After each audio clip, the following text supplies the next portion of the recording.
I'm David Vogel, Judge Executive. We apologize for getting the meeting underway a little bit late here. Just the clock's moving faster than I can move today, but we're here now, so happy to have all of you with us. If you have a cell phone with you, I'd ask you to turn it to off or vibrate. And now we ask everyone who's able to please stand for the Pledge of Allegiance. Pledge allegiance to the flag of the United States of America, and to the republic for which it stands, indivisible, with liberty.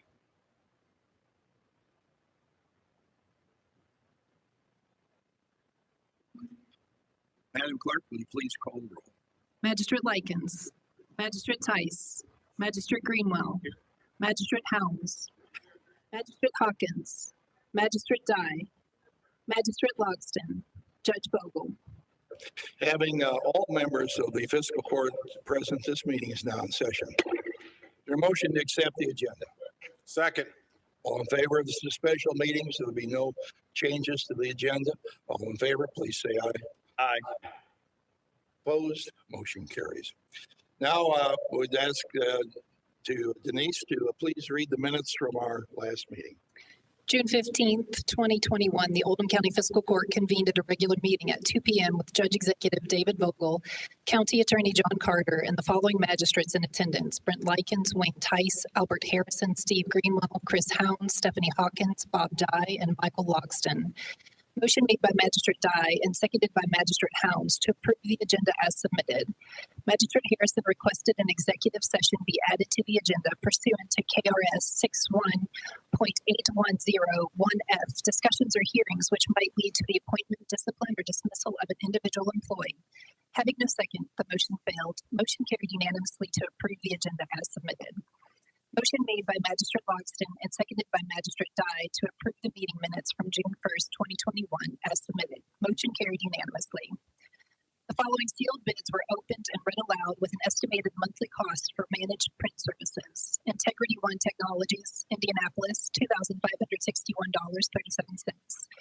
Playing Company, Louisville, $1,529.08. Miller Company, Louisville, $1,987.50. ProSource, Louisville, $620.37.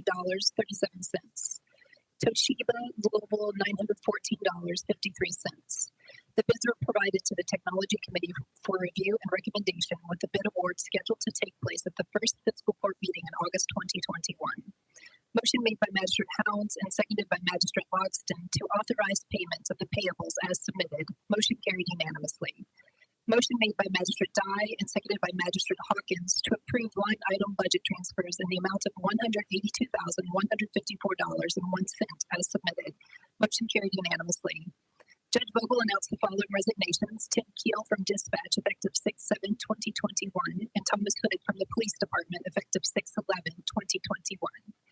Motion made by Magistrate Hounds and seconded by Magistrate Likens to promote Jerry Nort to Interim Director of Dispatch at $28.85 an hour from $23.84 an hour, effective 6/7/2021, not to exceed 6 months, as submitted. Discussion followed. Motion carried 8-1, with Magistrate Harrison voting no. Motion made by Magistrate Hounds and seconded by Magistrate Dye to hire Cecil Slayton as a seasonal hire laborer for Parks and Recreation at $15 an hour, effective 6/16/2021, as submitted. Motion carried unanimously. Motion made by Magistrate Greenwell and seconded by Magistrate Hounds to promote Andrew Hamilton to Interim Sergeant at a base hourly rate of $27.57 an hour from $25.06 an hour, not to exceed 4 months, effective 6/16/2021. Motion carried unanimously. Motion made by Magistrate Greenwell and seconded by Magistrate Hounds to appoint Micah Kane to the Crystal Lake Road Taxi District Board with a term to expire 9/1/2021, as submitted. Motion carried unanimously. Motion made by Magistrate Logston and seconded by Magistrate Greenwell to reappoint Gary Jones to the LaGrange Fire Protection District Board with a term to expire 6/30/2024, as submitted. Motion carried unanimously.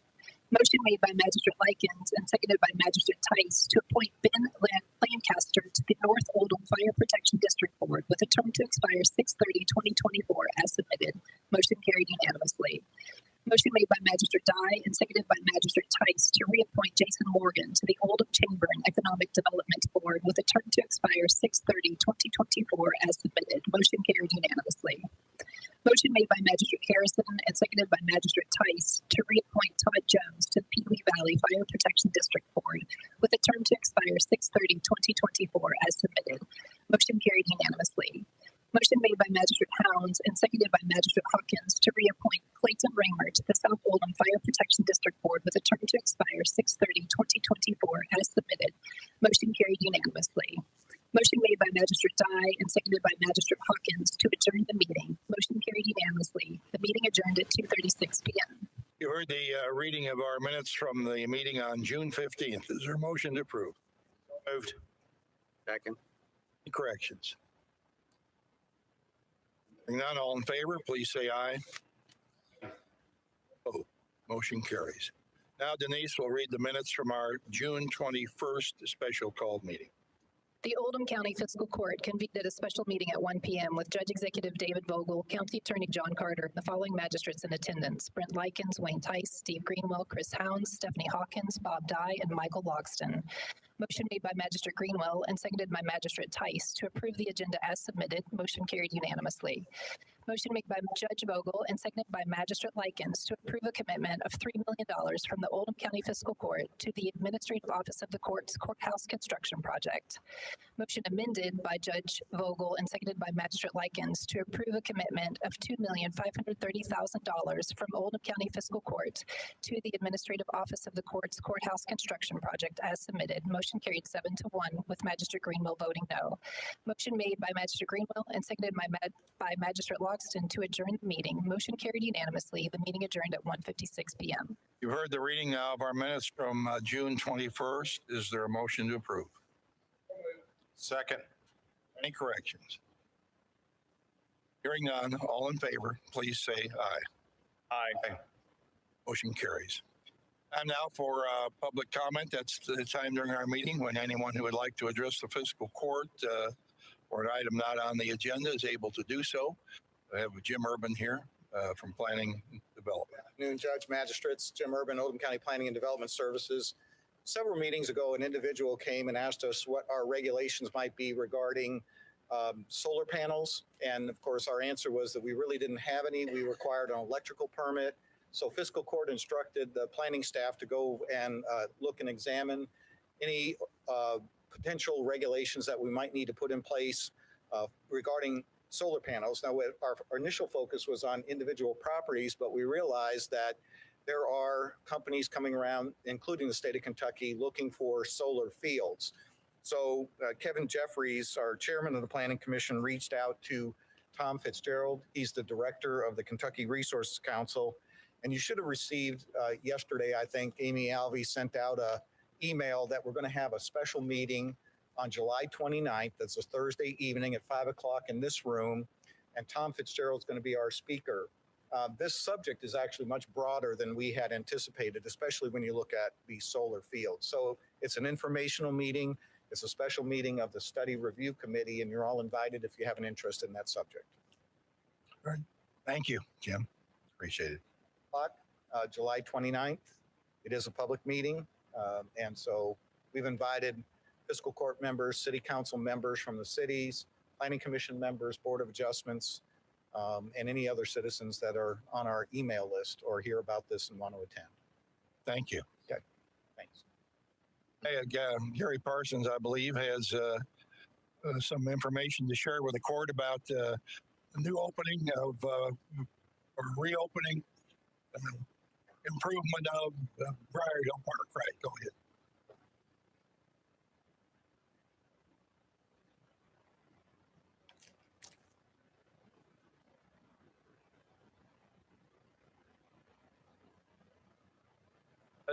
Good afternoon, magistrates. Gary Parsons, Director of Oldham County Parks.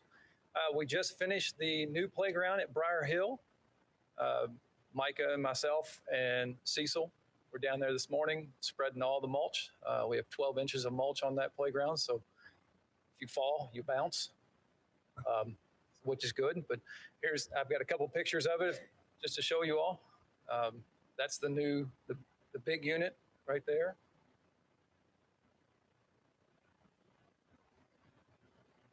Our little climbing apparatus right in the middle. And then I don't have the one with the swing set. There's also a new swing set with 2 bays, 4 swings, also on the site. So it looks great. Everybody needs to get down there and take a look at it and play. It's about. Excuse me, toys of our playground equipment has changed a lot since some of us grew up, and it's a lot safer, and that's than what we played out when I was a kid. But Kids like it; they've already been on it. I like it. Now, what will we have at the park on Wendell Park on the 4th of July? Is it July 4th or the Sunday? Which day are you planning on actually celebrating the 4th at the park? But on July 4th, we'll have pool games. Sunday. On Sunday, yes. And we'll have the pool open, and Pool will be open regular hours. They'll play some games during the day. Different things such as that. we have a disc golf. We have fishing. Mhm. Ball fields will be open on the other side of the. Everything will be open. There's football field out there. You can play around, disc golf, walking, fishing. Yeah, we're wide open. Great. All right. Thank you. Thank you. Appreciate it. Anyone else for public comment? We'll close the public comment and go on to the first item on the agenda here. We've asked Matt Rhodes to come and give us an update on the COVID-19 in Oldham County. I think we're all hearing different things on TV. It seems that we've left our masks behind, thank goodness, but I don't think the COVID has disappeared, has it, Matt? That is correct. Thank you, Judge. Matt Rose, Director for Oldham County Health Department and Magistrates. It's been a few meetings since I've been here, but I didn't want to bore you with the same news. And I do want to share encouraging news still as it relates to Oldham County. I do want to caution people that there still is disease. It is prevalent within our community, although at a very limited amount compared to previous weeks and months here. There are still some cases being transmitted throughout the state, but as it relates to Oldham County, our 7-day incidence rates, which is a rolling window, is in the green. I know you all have seen the state map where they have red zone counties, yellow and green, and we're in the green, which indicates that we have a very low incidence rate within our community. So very positive and encouraging news. And I just wanted to share with you all some of the slides that will illustrate the encouraging news as it relates to Oldham County. And as you can see, our case count, our total case count is 7,693. We have had 85 deaths here. And I will share a slide later in the presentation that shows the majority of our deaths are in congregate settings. That's long-term care facilities and or correctional facilities. And I think you can see that our case fatality rate, mortality rate is lower than compared to the state and the nation. And I really think that speaks to the healthiness of our community as it relates to being outside of those long-term care facilities. We are one of the healthiest counties in the state, if not the healthiest county. Some of us personally can be healthier, but for the most part, as it relates to county by county rankings, we do rank high. And I think that's indicative of what our death toll says as it relates to COVID here as well. So this just looks at the positive case counts, the lab reports, and this is MMWR week. So if you look at that number and you see week 53, last year was an odd year in many ways, and so much so that it even had a 53rd week as it related to the weeks counted. But where you see the spike in week 1 and 2, that indicates back at the first of the year, and you can see how it's tailed off in a very positive direction. It's a true negative correlation in a positive direction as it relates to case counts. And we're down to less than 10 per week in many weeks. And sometimes we've had days where we've had 0 cases in the last couple of weeks. This indicates the same. It's just a condensed scale that shows lab reports and positive case counts for the time frame. And you can see there are so few epidemiology rules indicate that you don't share numbers when you fall below a certain threshold because you may be able to indicate individuals, and you want to protect those HIPAA protected health information so you don't share individual numbers. And this is a comparison of case counts week over week, year over year. So the solid bar graphs are the cases in 2020. And then the line graph shows the case counts in 2021. So you can see where we were last year as compared to this year in the same weeks. And again, we're trending in a very positive direction. These are the total case counts and probable case counts, confirmed and probable cases. And this is a distribution by age, which has been pretty consistent over time. You can see that we do have the most cases in the 40 to 49 range, and equal distribution in the 30 to 39 and 50 to 59. This is racial and ethnic distribution. This is a slide that I have my team pull together, but it speaks to the importance of capturing quality data. There's a lot of lab reports that come in from healthcare providers that they do not capture the racial and ethnic distribution data, which makes this slide somewhat unuseful because you have so many unknown variables there. This is the total case patient characteristics by sex on the top line. We've had 62.8% of our cases in males and 36.3% in females. The average age is 41.8 years, ranging from 12 days to 100 years of age. And then the racial distribution and ethnic distribution is shown there. This is a slide that you've seen before where it shows unique factors of individuals reporting being healthcare workers that reside in Oldham County. 218, 190 of those being ever hospitalized, 71 in ICU, and then a total case count of those recovered, 7,533. Some of the ones that aren't indicated may be lost to follow-up.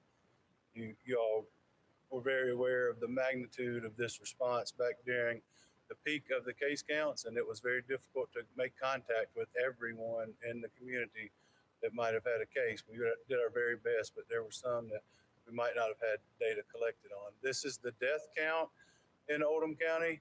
Again, you can see the total number here. The age or the sex, 61 male and 24 female. The average age of those that died were 73.7 years. It ranged from 39 to 99 years of age. And again, the primary deaths were indicated in long-term care facilities. There were 36. Correctional facilities, there were 31 deaths, and then community deaths totaled 18. There is a vaccination dashboard that the state is using. The data is quality data. It's indicative of provider data, which basically looks at the number of shots administered by providers within our community. And then it uses our total population as the denominator to come up with the 61.19% of the 18 years of age and older being vaccinated. We actually have access to the Kentucky Immunization Registry, which gives us more explicit data that speaks to Oldham County residents proper. And we know that the Oldham County residents that are 18 and older, it's closer to less than 50%. So about 49% of our total population, 18 and older, have been vaccinated. Really want to thank those individuals that have been vaccinated. And I know COVID vaccine is a very personal choice that you need to make in consultation with your trusted healthcare provider. But I think those people that may have been waiting to see if the vaccine was going to be safe and effective, the data is clearly suggesting that it is. And even to the point Dr. Stack shared recently, the Commissioner for Kentucky Department for Public Health, that 98 to 99% of the severe cases of disease leading to hospitalization are for unvaccinated individuals. So if people have been hesitant to get the vaccine, I would encourage them to speak with their trusted healthcare provider. And really, life is about mitigating risk. And I think you need to ask your healthcare provider if there's more risk in contracting the disease versus trying to protect yourself and get the vaccine. I think most healthcare providers would indicate, except for special situations, that you should probably get the vaccine. And I just wanted to share a couple of updates that are operational updates. Many of you know that we've provided the vaccines for our department through a drive-through model. We're going to be changing that after this Thursday. So for future vaccines, people need to call our office, 222-3516, and we're going to be scheduling those to start one day a week on Fridays through our normal clinical operations. And then if we need to add more appointments, we'll offer those on Wednesday as well. And then lastly, I wanted to share, we will have a booth at Oldham County Day on July 17th. And thankfully, I learned this morning that we're going to be inside the city place facility, and we'll be able to have vaccine there, and we'll provide vaccine on site we're going to focus on the 11 to 3 time frame, so it'll be a 4-hour window. And we will have both the Johnson & Johnson vaccine, which is a single dose vaccine, and the Moderna vaccine for individuals that are interested. So really want to encourage people to take advantage of that haven't. And with that, I'll close and answer any questions. Manager Greenwell. Thank you. Matt, thank you very much for the presentation. Why did you choose Friday to have for that to be the vaccination day for every week from here on out, I guess? It's a good question. This morning we were talking about Wednesdays and Thursdays. And the reason we sought Thursdays or later in the week initially was because for people that have side effects from the vaccine, if they work, it gives them the weekend to have an opportunity to kind of get over the side effects, because most of the side effects resolve in 24 to 48 hours. So we chose Friday to be the date. If there's a community need to expand that, we can certainly take a look at it. Manager Likens. Matt, what is this Delta variant that I keep hearing about? And does our vaccine give us any protection against that? Yes, it does. It is the most significant variant, and it's showing up across the country. It has been seen here in Kentucky, but all of the vaccines have efficacy against the different variants. So far. Yes, that's what the science is saying. Obviously, there's still going to be a lot to learn as we continue to transition, into this more normal state of operations. I think a lot of people are enjoying getting back to restaurants and doing normal things, and we're hopeful that we've gotten enough of the disease out of the community and we've gotten enough people vaccinated that we don't see an uptick or a spike in cases, but that is a real possibility. So we'll be monitoring the data. Manager Logson. Just brought up, I just sitting there when you were talking, when we have herd immunity now anyway, with almost 50% of the population getting a shot and probably 25%, I would think they probably had it already anyway. Would we be getting close to what they call herd immunity? Is there any truth to herd immunity? Is that just something people were throwing out there? There is truth to it. And typically speaking, when you're talking about a vaccine preventable disease, you want to have anywhere between 70 and 90% of the population vaccinated. But to your point, there is some immunity that's gained through actually contracting the disease and going through the process with the disease. The belief is that the vaccine may offer greater immunity to the disease, but the question, and some people think it's a nebulous point to get to, but the question is a difficult one to answer. But yes, you do gain herd immunity. When you get enough people that are immune to the disease, then the disease doesn't really have anybody else to go through to continue transmitting through the community. Doesn't seem like it's dying out like it should be with the herd immunity, though. It just seems like it keeps, the strains just keep getting into a different format, and it keeps growing. I don't That's what viruses do. They mutate, and they try to find unique ways to continue to live and spread themselves through the community. But if you look at the data trends, it does appear like we're heading in a very positive direction. If you look truly at the epi curve, data follows a normative value. And if you look truly at the epi curve, it looks like it's mirroring itself on the front tail, what they call a tail, and then you have the bell curve, and then the tail out. It is really mirroring itself. We had 2 small spikes, a third really huge spike, a fourth small spike, and then a fifth, and then we're kind of tailing out now. So unless there is a variant that comes in that creates a spike or an uptick, I do think that we're trending toward that, yes. Manager Helms. Yes, thanks, Judge. Matt, EMA Director Jerry Nart and I had a conversation, and we were thinking we were going to do an after action plan a year ago, August. We talked about a time, October. We didn't have a date when the end of COVID. And what I would like to encourage is that we have an after action, have a hot wash, whatever term you want to use, and figure out those things that we did well, praise those, and those things that we didn't do well, let's figure out how to make them different. Make them better. And I know that Mr. Nart and I, Jerry, we've had several conversations. And there were things we know went very, very well. But on the emergency services side, even on the fiscal court side, on your side, we were in a meeting, maybe in a Zoom meeting, whatever. No, it was an in-person. It was the first in-person meeting we went to. And there were some people there from public health, and they were talking about how they purchased all this technology and they were able to get it through state funds and that. But what happens when that technology expires? You have to buy more iPads or more laptops or whatever the case may be.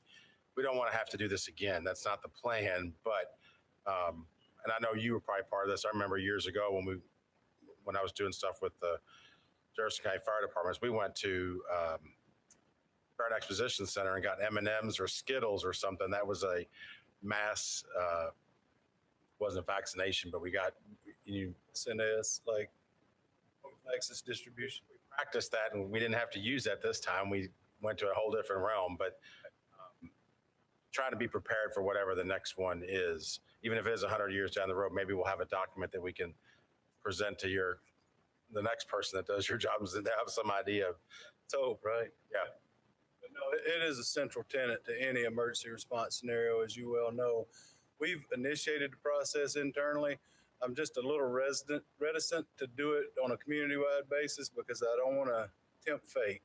And so as soon as we get to that point, I want to have a community-wide celebration, but particularly as it relates to the response units and the partners that assisted us, I definitely want to have a hot wash and make sure that we get a complete after-action report. That's a community-based after-action report, not just an agency-based report. Right. That's what I was going for as the whole piece. That way we've got the ability to look back on those things in the future. All right, Matt, thank you for being here today. Appreciate your time and the effort. Say hello to everybody at the health department. The next item on our agenda today is an orientation for the fiscal court about a project proposed for Oldham County. That project is the Ronald D. Ray Library of American History. And happy to have today here with us Eunice Ray, who is the person leading this effort in honor and respect for her former husband, or deceased husband, Ron D. Ray, who was a tremendous individual and very loyal American that assembled a tremendous library. And we're going to learn about that library now. Eunice, welcome to Fiscal Court. Judge, thank you. Ladies and gentlemen, magistrates. I'm going to ask you, I know you're probably not used to projecting, but please try a little bit because Here it goes. there you go. Okay. That's better. My name is Eunice Ray, and I'm an Oldham County resident for almost 40 years. And I come before you. I'm very excited about this opportunity. Thank you for allowing me just a chance, give me a chance to give you a glimpse into this project that we're working on. When my husband died almost a year ago, he left me 8,000 books. I don't know what I was going to do with those books, I packed them up, and I was packing them, and they were a marvel, really, because I had to handle each one of them, and I had help doing that. And the collection that he really, as an attorney and as a Marine, and came back from Vietnam and really wanted to know what happened over in Vietnam, because when he came home, he thought the war here was greater than the one going on in Vietnam. He was a very distinguished combat veteran, and he spent the rest of his life looking at what had happened there and the trends in history, and amassed those 8,000 books. And they really are books from the foundation of this nation from 1776 through the 20th century, and are now the 21st, and represents really what is today a highly perishable resource, especially in today's world of unreliable history sourced mostly online. the nation's original documents, organic utterances, eyewitness accounts from both sides, not just one side of the aisle, but both. And these facts of history were preserved in the collection, which is the foundation for the Library of American History at LaGrange. We've changed the name a bit, and I spoke with the librarian at LaGrange at the LaGrange branch, and she said, you know, we're getting a lot of calls about this library since it's been in the paper. She said, what you're doing, we don't do. So it's a very distinct difference from what is the public library and this Library of American History. So why would we do this now? Well, we seem to be at a pivotal time when everything the very legitimacy of our nation in some ways seems to be questioned. Books are being removed from library circulation, and that stifles speech. We've got a cancel culture going on that we all are sadly aware of. And our dependence on big tech is growing. And when we began doing searches and online searches for the research that Colonel and I did with Dr. Jeffrey in our work for so many years, you could find a vast array of information on Google or whatever, and now those searches are very narrow, okay? And it's very hard even to search the Library of Congress. I have looked to see how many books in the Library of Congress are digitized, which of course has more books than we can count, and is an important source. And I've had a lot of people say, well, why aren't you just doing this with the Library of Congress? Why are we doing all this? Well, they don't have the books digitized, which we are doing. And the other thing is those books aren't easily found, okay? So, and many of the searches that you will make today yield a determined narrative. I mean, there's a single narrative that's coming down that we're finding. Maybe you can find it differently, but we're not. And so we think this is thwarts the American right to free speech and our ability to dissent. And knowing that history is very important. So what passed most notice in 1967, the National Education Association talked about moving away from the history of geography, or history and civics. They weren't going to teach that anymore. They were moving on to the social sciences, which is fine, but those have sort of been left out. And I've wondered in some of the recent demonstrations and so forth that we've seen is maybe the fact that this next generation is so easily parted from the past and doesn't understand it. And maybe that's why some of this is going on. You know, today we spend $54, the United States government spends $54 per school child on STEM, the science, technology, engineering, and math, and they spend 5 cents on civics. 5 cents, $54.05. So it's a very important, it's a problem, I'd say. So history is important, and as many more eloquent than I have said, if you don't learn from it, you'll repeat it, and some of it's not worth repeating. So what have we done to date? Well, we have a founding collection of 8,000 vanishing history and government books and ephemera that are secured and really are sort of a time capsule from that last part of the 20th century into this first part of the 21st century. We have purchased the land at 110 East Madison Street, right behind here.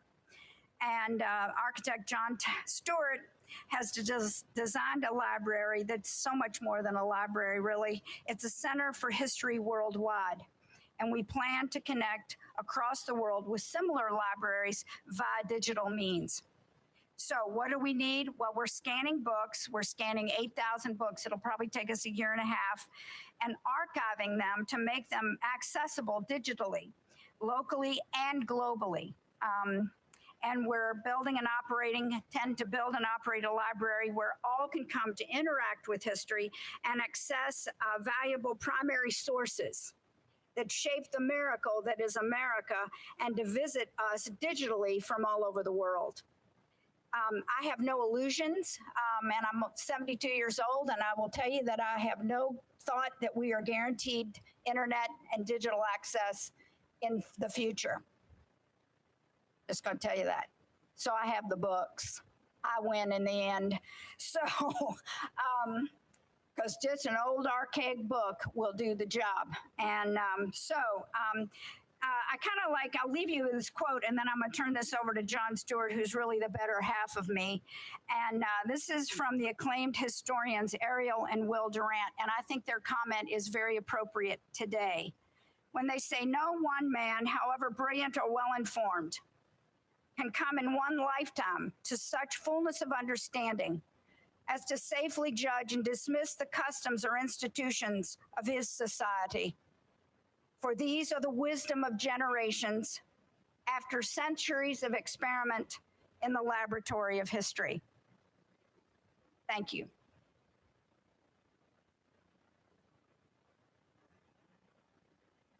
The judge and magistrates and others.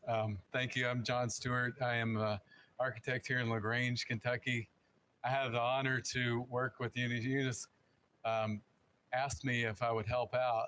I didn't know that meant that would you just kind of manage all this stuff and pull all this together and come up with a design for a library, but I think it's so much more. It is a statement. This is a national, we don't talk a lot about national landmarks in LaGrange, Kentucky, but it is a national landmark, and that it's a place where people from all over the country, as Eunice said, will come and be able to look at these books. And I was sitting back here just looking at some of the books, and some of those look pretty old up there, and just wonder what the truths are in those books. And I would imagine that Colonel Ray had some of those in his library as well. But this is a slide of the site location. We've had a lot of questions about why this location, because the property came up for sale and somebody bought it. But it also is in I think a great location, being close to Fiscal Court here and the new courthouse that will be constructed soon. And we are actually working on a project to develop alleyways in LaGrange, and this adds to that. It's kind of hard to see on the big screen, but hopefully on your screens you can see that. It's kind of a diamond on that property. You can see that it's a little bit of a tight squeeze for that, but also there's some good green space, and we have some off-street parking, and there is a lot next door that we are looking at as well. The library is designed to house more than books. It's to be a place to come and do research, and we have a list of a lot of other things. We'll have a hologram there that we'll use to do some communication, also to relive some of those speeches that Colonel Ronald Ray made and others. And so we'll be able to pull those in. As you can see, in the center of that plan, this is looking down on the first level where the books, the collection will be. You can see the center of that, there's a big rock, and it talks about just the foundation of this country, and it was founded on a rock. So we're going back to that foundation, literally a little bit, and then figuratively in the design. This is the concrete walls around four edges there for protection of those books. You can see, though, you don't just walk up and pull a book off the shelf. There's a garden that happens around that perimeter at the base there, so you can't just walk up and pull a book off the shelf. This is the plan of the second level. It's showing meeting space, space for collaboration, some technology as well. As Eunice said, the books will all be digital, so you'll be able to, in this space, read a book on site there. It's a bridge. There's a lot of things here in this design about like I call it threshold experience, but coming across the bridge into that second floor level where you can look down on the first level. This is the from Salyer Avenue or Salyer Alley. This is the entrance from that side of the building. The stars there are, if you'd like to write a check for $100,000, we'll take that today, and you can get a star on the side of the building. But those are for donors' gifts. This is the Madison side of the point up towards the Fiscal Court building here, and that parking lot across the street. So you can see you come across the bridge to get in the building. That is all glass enclosure. It's meant to be, again, this is a national landmark, and so it's meant to look like that. It's look like that it's something that is special and protected as well by the roof. So, a couple other images, and then the interior of that first that level that you come into. There's also a fireplace in the lower level. You can see some of the detailing there where the clock is there. That's a number of not books from the collection, but books that are cemented together to found a base for that stair. And then a couple more shots. And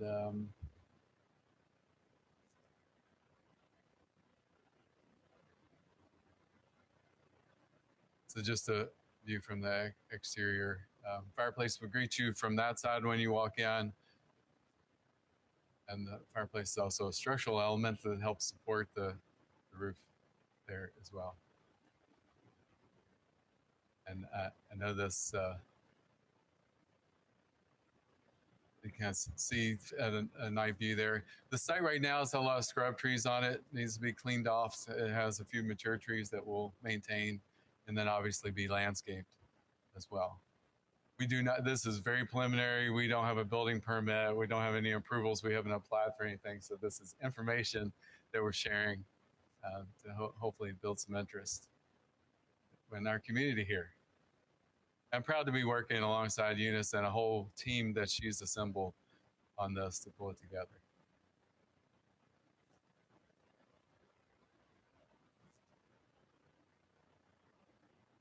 And that's it. That's Colonel Ray with one of his. Yeah. Thank you for the opportunity. If you have any questions? Well, thank you. Of course, the concept has been presented. The architectural design of potential building has been presented. One element that hasn't come up here is fundraising. How's this going to be paid for? So, does anybody want to address that? Well, we have, first, it comes in stages for me. I have to scan the books, we'll make a library. It's all digital at that point. There needs to be a repository, though, for the books. And our great hope is that there will be an interest in seeing this landmark established in LaGrange. And fundraising has, we've now got drawings, and we probably announced it a little too soon, but we did. And we were enthusiastic, and maybe that enthusiasm will carry us all the way to the end. But there is some significant fundraising, and I am hopeful that if this is something that works into what the vision is, your vision for Oldham County, and this is a feature that would make our county a light, and not only to the state, but maybe to the nation and the world. This will absolutely cause people to, as these books diminish, are no longer in print, and many of them are not, then they will be easily accessed through this library. So if that answers your question, a fundraising effort is underway. The beginning of that has begun, forming the committee, and we'll let you know how that goes. We'll be calling. Goal? Well, the goal is at least $4.5 million. The scanning of the books is the least expensive part, but I do think that the books are critically important. I think that they may at some point become vital to us, not maybe to you and me, but to our grandchildren or those that come. This information is being lost. There's just no question about it. And it's it's the book, it's what made us America. So I guess it's worth the effort to go out in my dotage and at 72 and try to, go one more time into the breach and raise this money and plant something. And Ron's books are simply the foundation. There's a potential for 20,000 books here. There are family libraries that are very important that are, the children don't know what to do with the books. And we would like to have a place to collect those books and have a place for them as it teaches what this miracle of America, where that started and why that's important and what our founders thought. And, and for me, the urgency is very great. I mean, I'm amazed that what happened last summer, that public monuments can be plucked up like weeds. It's just like, how does that happen? And so my positive response to that with John Stewart is to say we have, for a time to come, and in times such as this, put away those very precious ideas and thoughts that need to be considered, because human nature doesn't change. And we're swinging in a direction, I think, that's for some hard to understand.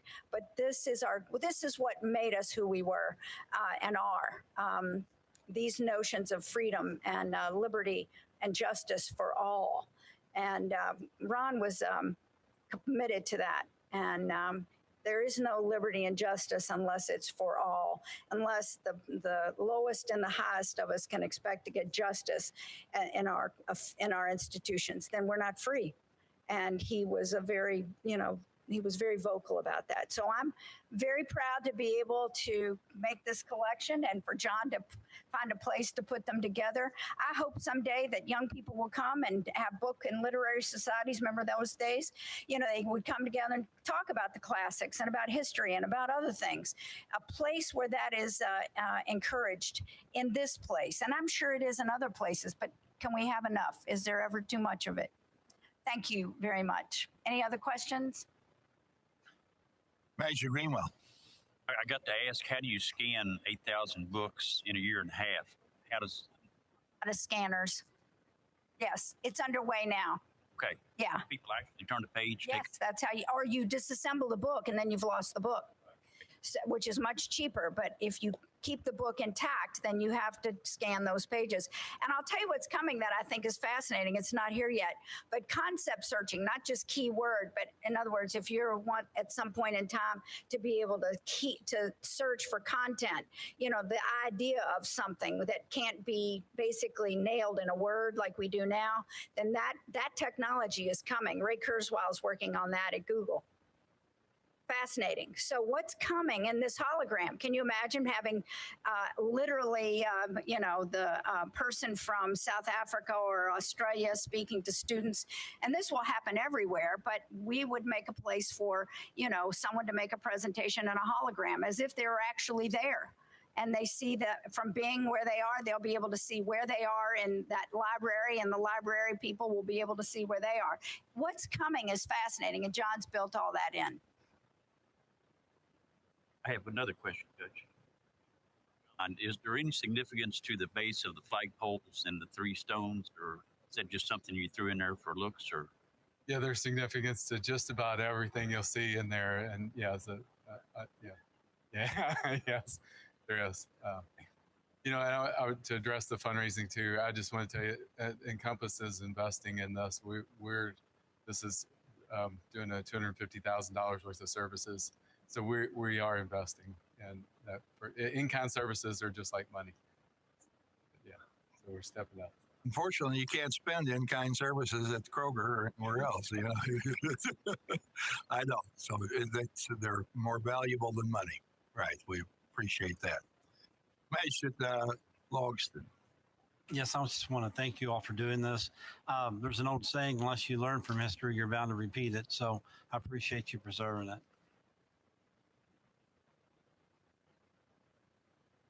All right, thank you. We'll monitor this project closely and be as supportive as we possibly can be as a community, and love to see something wonderful happen in our community that is good for the nation, good for the world. So thank you very much for being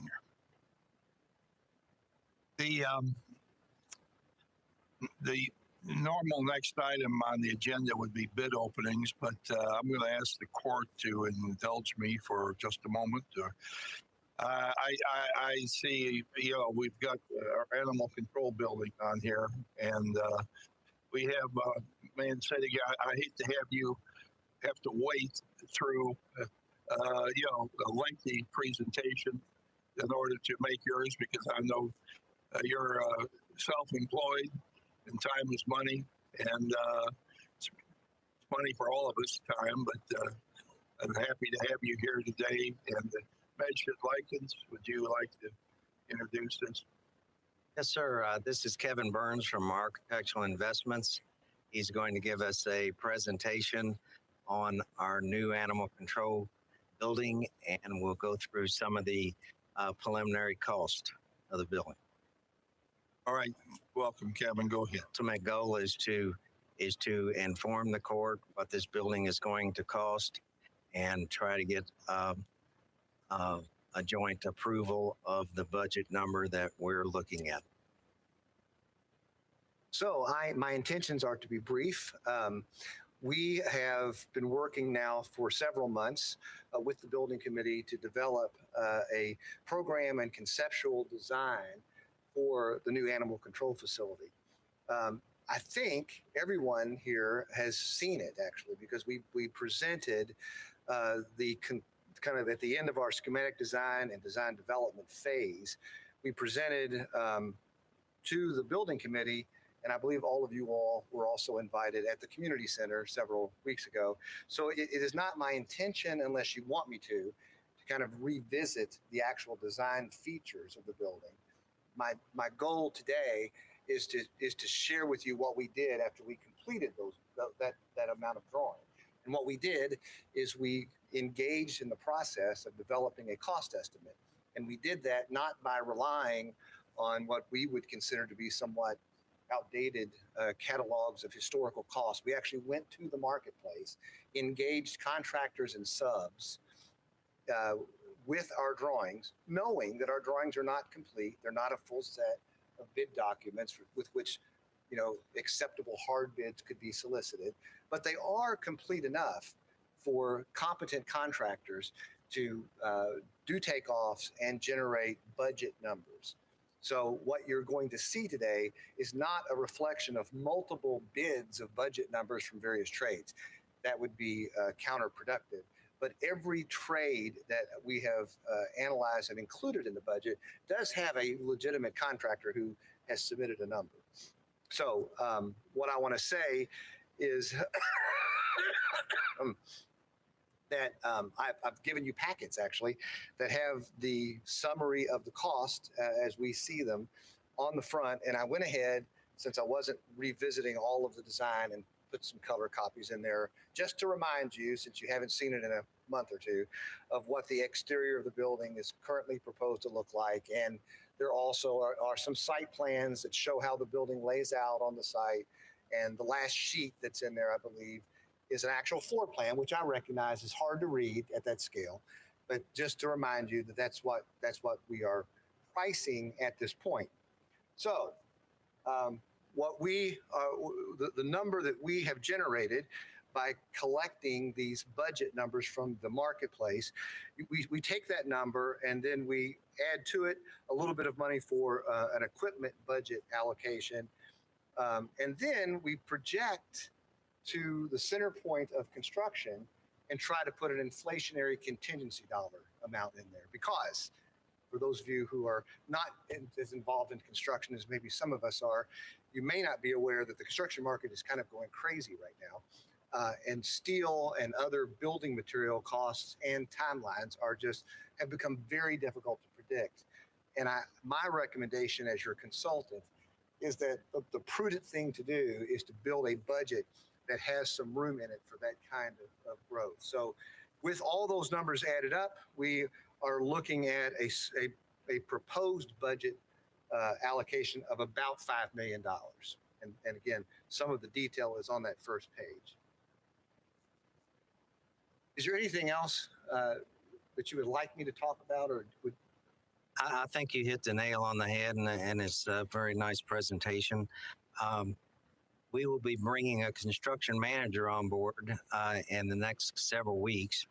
And we would like to get to bidding out the various parts of this project, being the site, the concrete, the building, HVAC, plumbing, as they become, as the plans are finished. But there is about a 9 to 10 month lead time on metal buildings right now. So, and with that, our whole schedule will have to be built around the delivery of the metal building. So 9 months from July is April of next year that we would actually be starting putting up a building if we started today. So we're trying to move this along. We didn't want to tell Kevin Burns to design a building that we were going to cut in half after he finished it up. So we kind of want to get everyone on board with the money that we're talking about. It's a very nice looking building. You can see on your packet there. And so I don't know if we need to put this in the form of a motion that we budget $5 million for this project. Is that, would that be appropriate?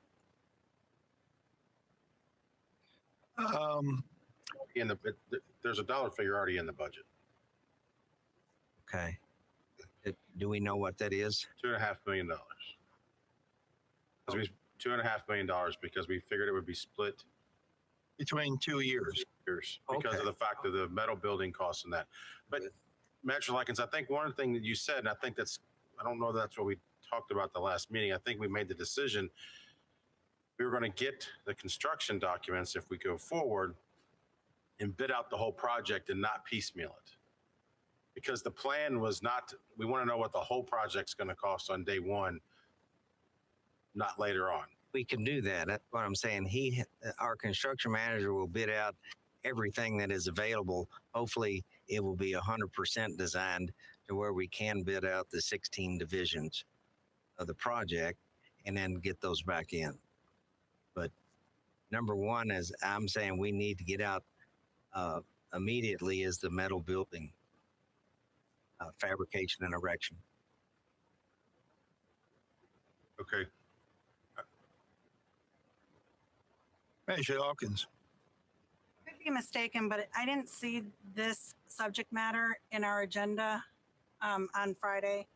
And I'm not sure it's something that we could vote on or be added because we're in a special meeting. I could be wrong on that. Done yesterday. Put in yesterday. Okay, so I don't think it's even, allowable today On our agenda, For 2 o'clock. or 2 o'clock. Okay.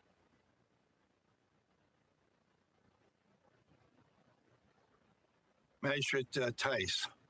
Love to talk about it at this opportunity. I can't support a $5 million project for an animal center. All the magistrates know the way I've felt about it. I just think it's not frugal for us to do it. I think it's way too much money. I would love to have a vote on it because majority rule. If we decide to go forward, then I will try to help the community, but also or help the committee and help everybody do it. But if we don't, then we need to quit wasting the architect's money and time. And we, as a court, are already in. How much money are we in at this point? Some odd thousand. His fee is based on a percentage of the construction costs. So we don't know exactly what it is. I thought somebody said we'd already spent over $100,000 at this point. I don't know the exact amount at this moment. Know the exact number, but that's probably within the ballpark. Have to be the exact number. But I think it's a point that the court needs to address it. And I think today would be a great time to do it rather than go forward. Or find out whether we go forward or not. Okay. I believe there was an expression that came forward, I'm going to say last year, not in this particular budget cycle this year, but in the prior budget cycle, that the animal control building needed to be replaced, that it was inadequate, run down, its time had come. and believe there was a general consensus that something needed to be done. Now, what that something is or was is, I think, where we've been at loggerheads here for some time between those who would like to go forward and create something fundamentally sound for the next 25, 30 years, whatever, and some alternative that hasn't actually been described. So I think Magistrate Tice's opposition to this dollar figure is well established, but what has not been established is what can be done for an amount of money that you feel is worth spending. So I think in other words, how low can you go and still come up with something that's functional and worthy of Oldham County? I don't have the answer to that, but I think, we're dealing with a concrete, semi-concrete element here, and a sort of nebulous one that, we need to do something, but what is that something? Well, and that's part of the committee that's continued to go forward, as though we've all addressed, I'm not the only one that's addressed it at this magnitude of money. But it's kind of like, well, I don't care what the rest of the magistrates say. We've set in this direction to spend this amount of money, and it's going to be of this size. Well, at some point, we're going to have to vote as a court to whether we'll accept as this amount of money, and to let this gentleman can go forward without that direction. It's the same as what we're working on in the parks. I don't think it's fair to the rest of the magistrates or to this gentleman here who's spending time and money, which is our money, that we need to figure out what we will accept and what we won't. Now, the only reason we haven't accepted anything else is because we haven't heard anything else. In other words, this has been determined, this is the way we're going to go. So to me, it becomes a time, today's as good a day as other. Let's vote it up or down and see where we are.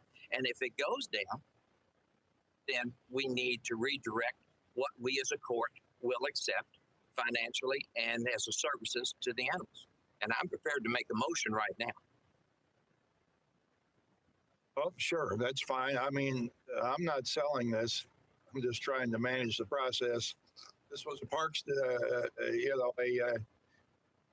it Parks Department or Animal Building Committee? Building Committee project, and this is what I believe the Building Committee's trying to come forward with. Magistrate Likens. Judge, we did. We met with Polly Helton numerous times, went around and looked at different animal control buildings, tried to project this into the future to where it will last us for 20 or 25 years at our projected growth rate, which is projected animal control, number of animals that we control. This is what we came up with. I think we've explained it well enough to the court, and I would just like to make a motion that we proceed with this project, developing this project at a price of $5 million budget.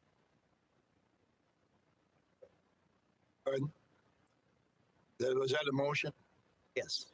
Somebody seconded it? Magistrate Logston, all right. Discussion. Magistrate Greenwell. Judge, Magistrate Tice and I, on the way back from a conference in Lexington, stopped at the Shelby County Animal Control Building and got a great tour from a group there that seemed to be really good at what they did. But I wanted to know, does anybody know the size of that building as it relates to our 17,600? About half the size. Okay. We looked at that one. Okay. That was my question. About the size, or did y'all? If my memory serves, I think he's correct. All right. Magistrate Hounds. So when we started this adventure, this was brought up in the Finance Committee at the budget that we're leaving today. We put a dollar figure in there, not knowing what it was going to cost to build an animal services building. Since that time, the Building Committee, which I'm on the Building Committee and the Finance Committee, we've gotten one whale of an education as to what things cost. When Polly Helton, the director of animal services, brought her design to us, I'm going to say it was minimalistic. She didn't ask for anything fancy. She was looking for space. She was looking for the ability to take her staff that she has today and make their jobs, I don't want to say easier, but make them efficient. We went to an animal control facility, and when I left there, I think I remember telling the deputy judge or judge, I can't remember which one, I said, let's hope she doesn't get any ideas, because they had twice as many staff than we have today and handled about the same population that we have today. So I commend Polly for what she has done in trying to put together a design that will make her and her staff more efficient. Then when we engaged Kevin Burns and his group, he took Polly's design and took it to the next level. She didn't have dimensions on there of the dog kennels. She just said, I need this many dog kennels because this is how many we've got today and an expansion. Kevin's group put together the dimensions of everything. And then he brought up a couple of things that we didn't think about, that Polly didn't think about, that his expertise provided us the knowledge to do some of those things. If you've been to the current animal services facility, it lacks a lot. It lacks space to store food. They have things crammed up floor to ceiling. What is referred to as the Sally Port, where you could unload an animal out of the weather, does not exist in that facility because it's had to been turned over for storage. So we tried to give the animal services folks a few of those things to make their job more efficient. There's not a whole lot of office space in here, I think, and I'm not even sure, Kevin, I can read this very well even with my glasses on, but if memory serves, there's only one true office in the building, and that's the director's office. There's not a bunch of, I don't want to call it useless space. There's not. I mean, everything kind of has its flow of what we're trying to do here. Is the building large? It is large. It is large. But in order to make sure that we have the most efficient building that we have, you have to have space to have bathrooms, to have storage, to have the ability to keep animals quarantined from what you call your healthy animals. You don't want to have a pandemic or whatever, right? You don't want to take an unhealthy dog and put it with the healthy dogs. That causes a problem. And then I think too, one of the things that Polly brought up to us is she really doesn't have a place to allow the community to come in to adopt the animals out. I've had people call me and ask me if we adopt the animals out, what do we do with them? Because we don't have a lobby, we don't have a facility. If you walk into the animal services building, you walk right in the door.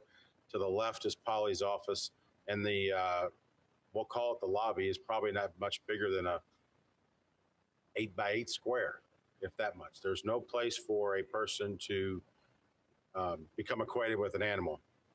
I guess I've been fortunate. I guess it's fortunate.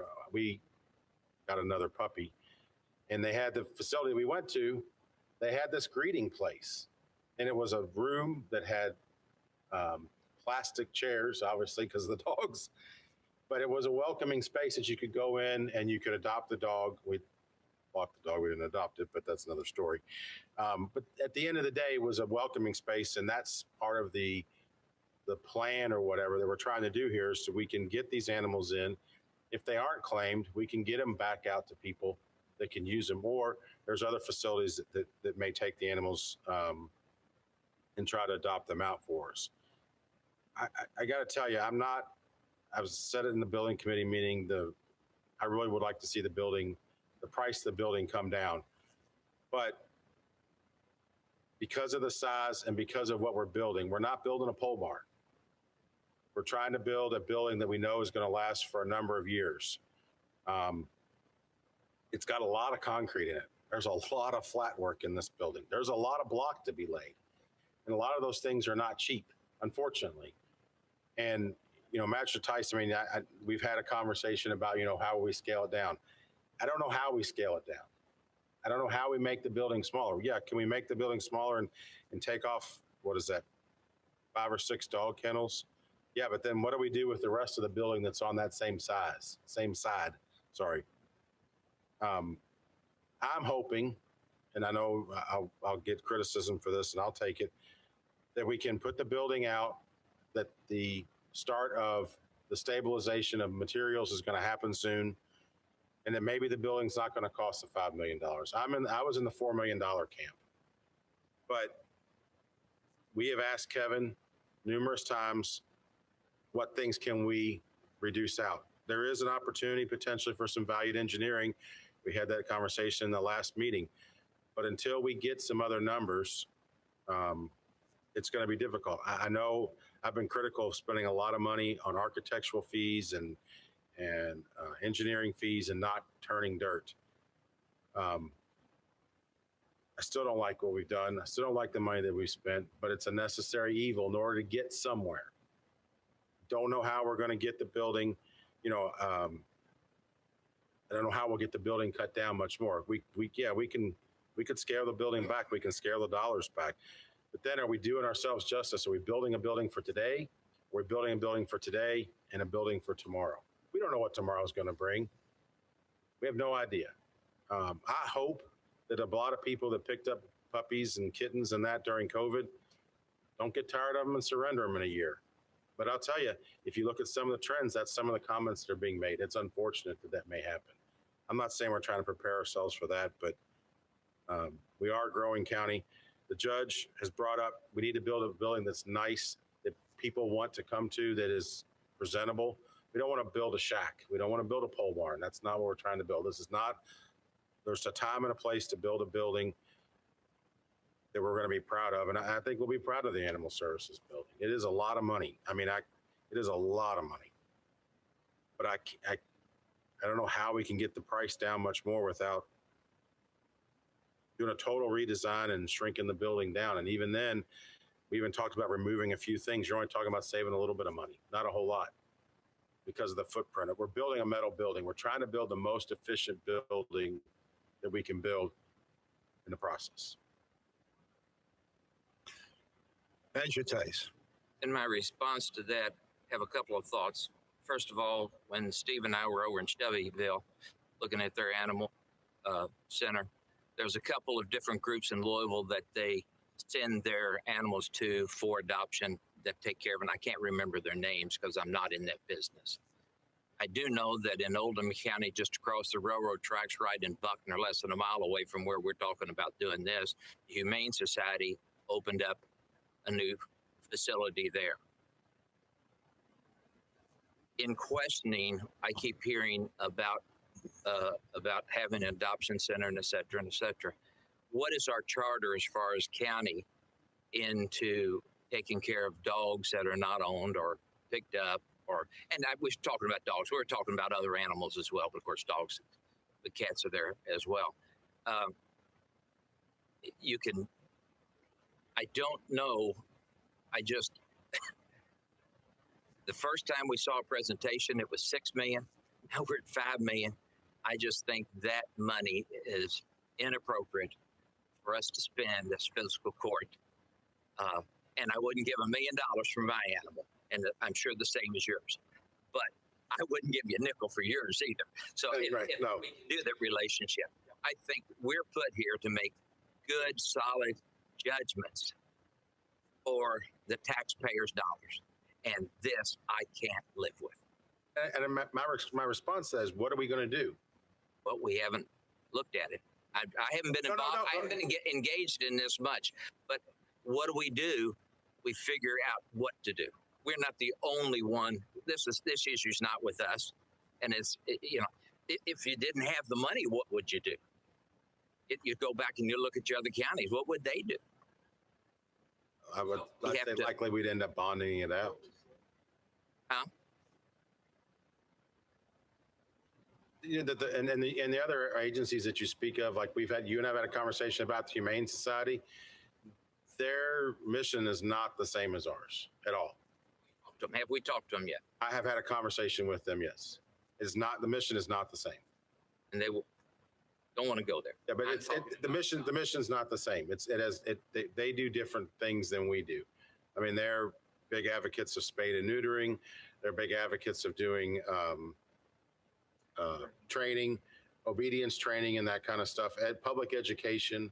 I mean, they provide a service that we don't provide, and that's because their mission is different than our mission is. So, I mean, you know, that's different. There are other agencies. If you go to some of the feeder supplies, they have, I can't think of the name of it now, but there's several organizations that will take animals into the feeder supplies and try to get them adopted out. Another, you know, that's something that we could definitely look into on our end. But they don't house animals. They try to adopt animals. And just like the Humane Society, their goal is not to house animals. They will foster them out to other people if they're able to, but not necessarily able to. Magistrate Tice, I get it. Magistrate Greenwell, I get it. It's a lot of money. It is. But trying to figure out how we make it work with what we need, what we know we need, what we're operating with today, the spaces and stuff that we're operating with today. It's time, I guess, to do the vote and see where it lands. Magistrate Hawkins. This may have just been answered by Magistrate Hounds, but is there a surgery suite in all of this? Thank you. I'm sorry, what was the question? In all of this expense, is there a surgery suite? No. No, there isn't.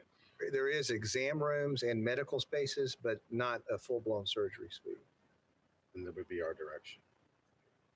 Judge, may I add a couple of things? Just to kind of clarify numerically, we have reduced, our current design is some 20%, 12%, less square footage than what we started with, based on the staff's recommendations. And another thing that I think is worth noting is that our cost per square foot for this building is more than 20% less than what we're seeing as average cost for similar projects across the country. And we do have a consultant on our team who has done projects in I don't know, 75% of the states here. So we have some, information to draw from on that. And so I'm actually very pleased that we've been able to get the costs kind of down to the point that they are. And I think there's still more things we can do. Judge, I wasn't done. Had to just look to see in 2019, not exactly today's number, but certainly close to it. The Shelby population in Shelby County was 49,000. Our population is certainly pushing 70,000, if not more. We're a much bigger county than Shelby County. Their population is likely to be closer to 55 also, whenever the figures come out, if you were projecting 70 for us. Right, but one way or another, Putting we're hairs. still 20% bigger than Shelby County. Right. So there's more people here, and it's a little different makeup. So, Measure Hawkins. Okay. Another thing I was going to add to that is, thank you for answering my question about the surgery suite. Is there an urgency to this? And could we wait until it was a little bit more fiscally responsible? The prices come down here in a year or two.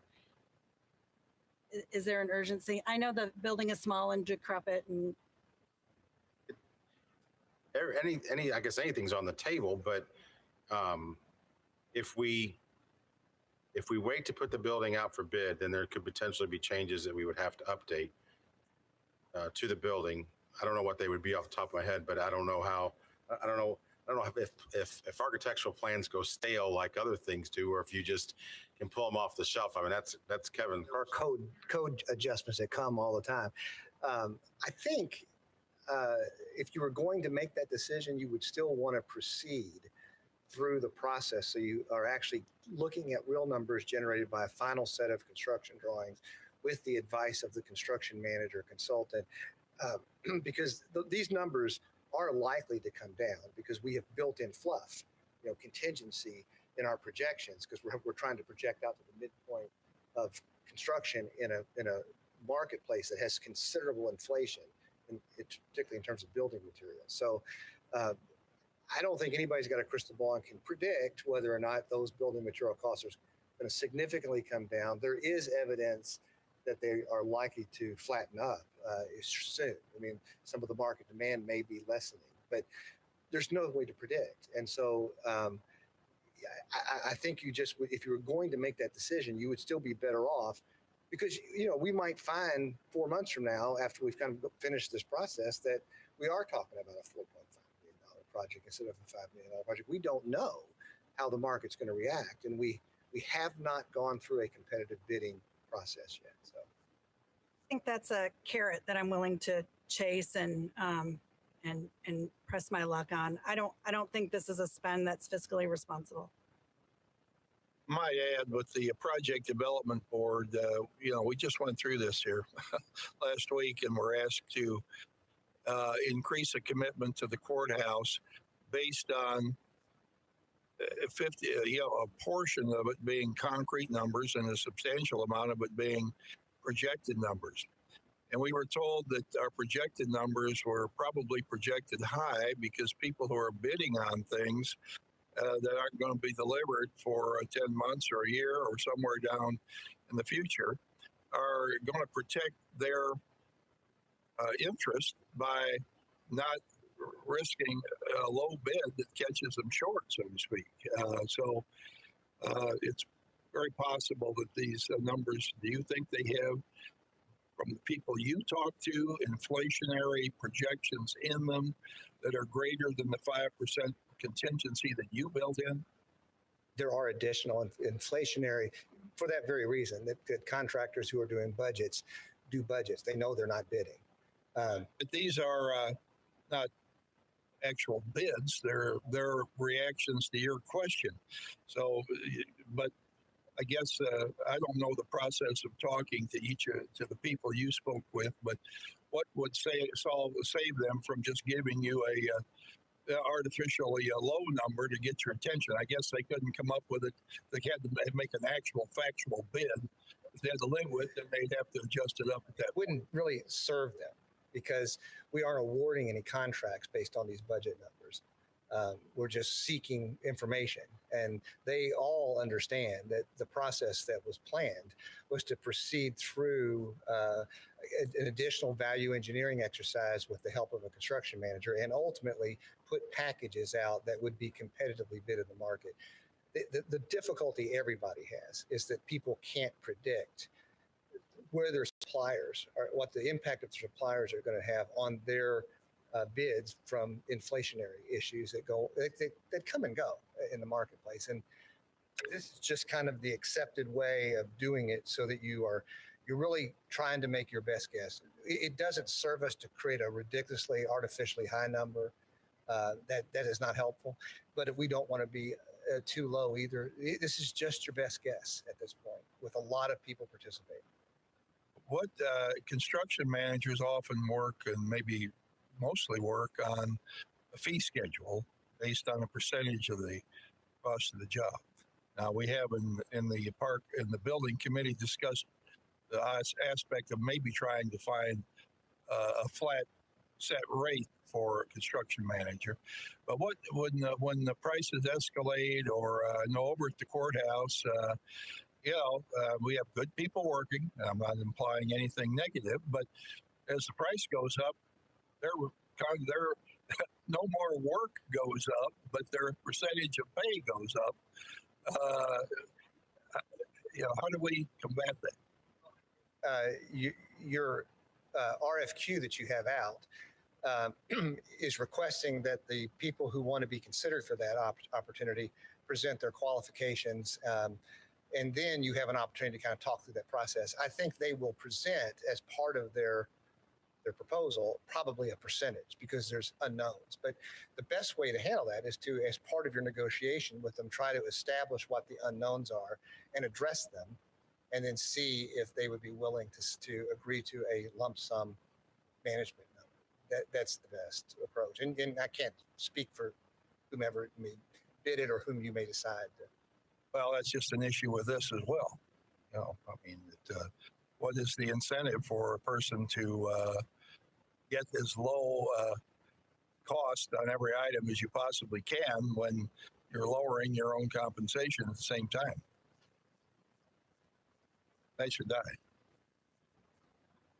I hit the nail on the head there, Judge. If it goes down, his pay goes down. And it goes up, his pay goes up. So that's the roller coaster you're on. On this, I just got a few comments here that I was looking at this. The size of the existing building, the size of the new building. I'm not going to debate this, but I'd say it's at least twice, if not bigger, double the size of the existing building. Okay, and I've heard that Ms. Helton, Director Helton, has come forth with a minimalistic view. Okay, that minimalistic view of the building that we're talking about that's less than half the size of this. And of course, it has its shortcomings, but those shortcomings are probably a result of the shortcomings from when it was built. Okay? My point is, and I'm not taking a shot at you, okay? And the judge, you brought up a really great point. We were here a few weeks ago, giving our blessing to several $7 million on the gamble. It's a gamble that the price is going to go up at the AOC. But then this gentleman says, well, you speak more of kind of take a preacher's tone. It might go up, but it could go down. And I get that too. I don't see where I hear stories of $30 2x4s. I don't know if they're $30 or 30 cents. Haven't bought one. But you hear that stuff. I do know I can look at what I spend in gasoline. It's more than doubled. For anybody, for me, just me talking here, you mentioned that you're going to have a construction manager on top of this 49 to 66. I guarantee you, I would vote for this today if you could guarantee that number. But you can't guarantee that number because you got a 5% adjustment on material costs. I know 5%, and we're 11 months away from actually putting a building up, getting the building. These numbers are really great today. I don't think they're not dishonest. They're probably the best thing that your best people can tell us, that's a reasonable number. And I get that, and I can appreciate that, okay? But the point that I'm getting to is and I appreciate Manager Tice saying he wants to bring it to a vote. Well, several years ago, and I noticed the jailers in the back, Mike Simpson, we talked about one time many years ago, me and him and J.D. Sparks and Steve Greenwell, and I'd build a new detention center. One day we came in here, and Judge, you might remember this. I said, okay, Dave, we're going to decide to do one thing. We're either going to close it, build it, or remodel it. I think that's the position we got to take today. You got to let, is it too much money? Is it not enough money? Only thing I can see here is when you got a building that's over twice the size from somebody that came with a minimalistic view and they probably had upgrades and requirements from other people. Somehow or another, the building got juiced up. Right or wrong, it's juiced up. It's bigger. There's either more of this or less of that or something. Then why I'm confused, more or less of what? Why is a building 2.5, at least twice as big or more? To take into account the building next door. So it's not just the 5,000 square feet of the one building. There's also what is referred to, it's called the cat house. That's, I don't know how many square feet that is. I can measure it real fast. It'd be very big. I've seen it. Very big. But there's still additional square footage. Well, it's extra square feet, and it's not big, but the last time I was in it, it was full of cats. And, I'll give you $50 if you can go in there and stay there an hour. I remember recycling center had that same aroma. Yeah. Okay, so I know what you're saying. I got out as quick as I could. Our projected growth in 20 years now. What would you guess? Where do you get what is the projected growth on animals for 20 years? The same as the projected growth of the population. It goes hand. It's almost It's a identical. number. What do we grow a year? And I think also the construction management fee is already included in this price. So it's not in addition to this number we're looking at. Eventually, if the population goes up quick enough, we're building a building too small. It was projected to last, I think, 20 or 25 years from now. About space wise or us and number of dogs and the number of animals. Well, the number of, if population goes up, people are going to bring animals. I mean, every third house has one or two dogs in it, it seems like. Not everyone, but a lot of people have them. Manager Tice brought up, what is our, what was the word you used? What is our goal here? What's our scope of activity there? I mean, do we take everybody in, or I mean, I don't understand all that. Is that the need for more space? I don't get that. Probably the increase in population has the same. It just has results all over the place. Yeah, we've increased our number of police. We have more calls, more people, more calls, more traffic, more everything. Many people would like to shut the door right now and have no more of anything, but it's an impossible circumstance because people are going to continue to want to come here. There are people who have property here that feel that they have the right to convert their property into the highest and most, efficient monetary use they can. I believe there are some counties that actually buy property and land bank it to keep the population going up too high. We haven't gotten to discuss that point yet. Let me ask Kevin here: if we were to go forward this and say that we want this design, or is this the design, and we go out and we bid this, and we come back with a number that is higher or lower or something, once we have concrete bids, we're under no obligation to go step forward, are we? And we can build into that bidding process additive and deduct alternates so that we can look at areas where there are alternate ways of approaching it and let the marketplace speak to those and decide, what we want to take out or put back in. I mean, I don't think by going forward, or my question is, we're not going to box ourselves in if we don't want to spend the money. I think we could agree to go forward at this point, but we're still not going to agree to write the check until we see what the final numbers are spread over 2 fiscal years. And what percentage of each one of these line items would you say, there are all kinds of parts in there, but there's all kinds of labor in there.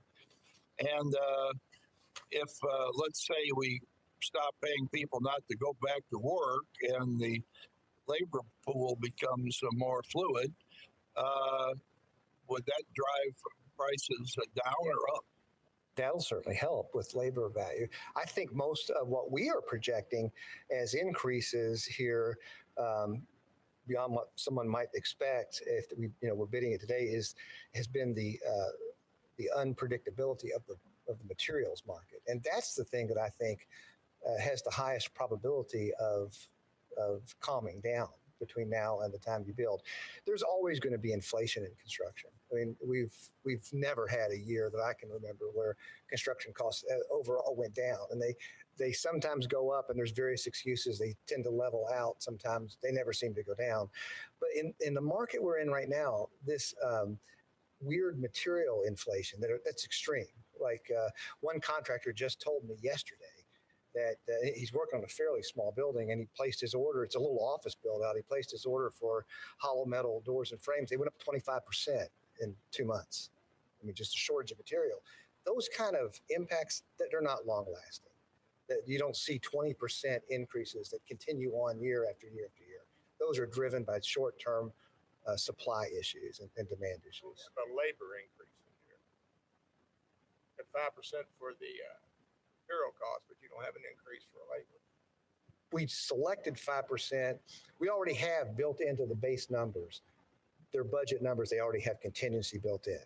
we would normally build that contingency in, and would reflect a number that is consistent with that, assuming that it is you normally don't see that kind of increase over a short period of time. The extra 5% is above and beyond that because of what's going on in the market with regards to material increases. It could be that 5% will go away completely. It's hard to predict. Suppose that anything is possible. Well, I mean, that's why I'm asking if where are we in relation to the motion that's on the floor was to go forward, but are you willing to make a motion that the fiscal court not make any financial commitment till a construction manager has bids in hand and opened to see exactly what we come out with there? Can we do that and not and see, give us an out at the end if we say majority says we're not going to spend that money or we're going to delay? We can do that, but he needs to know how to proceed at this point. He's hamstringed as far as going on with this project unless we commit to this size of a building. We don't have the construction documents complete in order to put the building out for bid. And last conversation we had, we were 2 or 3 months away to complete that. And one thing I want to bring up about the size of the current building versus this building. The current building that you guys and the gals have looked at has, I call them double-decker kennels. The part of the issue we have is getting an animal to the higher kennels. This one does not have any double-decker kennels. So there is square footage that is not figured in the old building that's in the new building. In other words, you've got a kennel stacked on top of a kennel. This building going forward, they're all on one level. It's a one-story. There's no lifting of an animal up into the upper kennels, which, depending on the size of the dog and depending on the size of the person picking the animal up, is becoming a difficult issue that we're trying to get around. Kevin, one more question I got for you real fast. When we talked about this in the past, is there sales tax in this number for the materials? And I think the response the last time was likely because we did have sales tax in there at the time that it was done. Holding you to a number, I'm not trying to beat you up on a number, but I mean, of this, there's a percentage of it that is going to be materials and a percentage of it that's going to be labor. And a conservative number would be what? 60-40, 60% labor, 40% materials? But it's frequently used. Ours could be a little bit higher with materials because of the amount of masonry we have in there, which is a very expensive component. So if we did a 50-50, that would be a safe number to use. That sounds safe to me. I'm going to pull up the calculator. Adjunct Logston. I understand that this is a lot of money that we're trying to do, but the building committee, not to go back over what Kevin or what Magistrate Hounds and Brent Likens said before, but we've done everything in the committee to try to build a building that's going to last, that we're not going to have problems with 10 years down the road and have to redo this building and spend more money. Now, so we've got a couple choices here. We can do nothing and start going down and spending money down at the animal control building now and try to patch up what's already just messed up down there, or do nothing, or start. I have no idea what we're going to do if we don't build another building. That building down there, and the public and anybody can go through it if they want to, it needs a lot of work. There is problems with it. The ventilation's wrong. Just everything in that building needs to be redone. So we either move forward or we don't.